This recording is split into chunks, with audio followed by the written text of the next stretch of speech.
दोस्तों, इस देश में कांग्रेस का सबसे बड़ा और घटिया निर्णय था इस देश को आरटीआई देना। अब आप सोच रहे होंगे कि क्यों।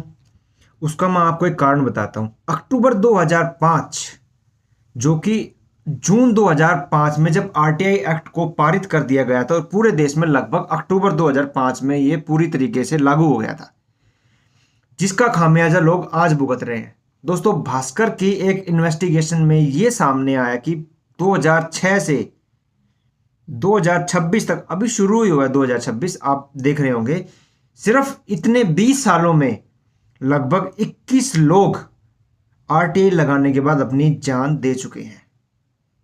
क्या दोस्तों, आरटीआई एक्ट किसी सरकार द्वारा लाया गया है तो अगली सरकार का ये जिम्मा नहीं बनता कि जो जो लोग आरटीआई लगा रहे हैं उनकी जान की जिम्मेवारी क्या पुरानी सरकारों की रहेगी।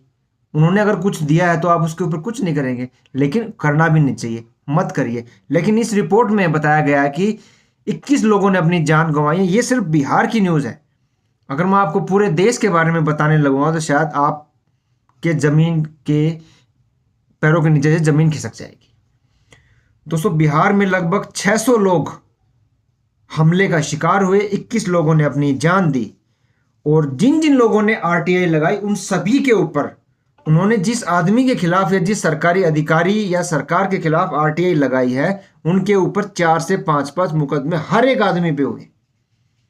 और एक और कमाल की बात बताता हूं कि 70% मुकदमे जिन आरटीआई कार्यकर्ताओं के ऊपर लगाए गए थे वो कोर्ट ने झूठे भी साबित किए। अब आप सोच के देखिए दोस्तों, एक आदमी एक आरटीआई अपील लगाता है और उसके बदले में अगर उसे अपनी जान देनी पड़ जाए और उसके ऊपर अगर 4 मुकदमे भी सरकार के किसी अधिकारी ने लगा दिए और वो झूठे साबित हो जाए, तो आप सोच सकते हैं वो आदमी भी बरी हो गया, उसको देश से भी निकाल दिया गया, उसको भगवान के पास पहुंचा दिया गया, और जिसके ऊपर आरटीआई लगाई थी उसके ऊपर लगाने वाला तो मर ही गया है, वो आदमी भी बरी हो गया और कोर्ट को भी सही ठहरा दिया इन लोगों ने।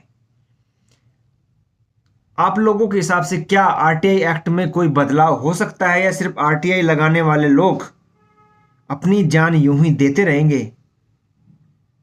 कमेंट करके जरूर बताएं कि आरटीआई एक्ट में अभी भी क्या कमियां हैं या वो बिल्कुल 100% सही है।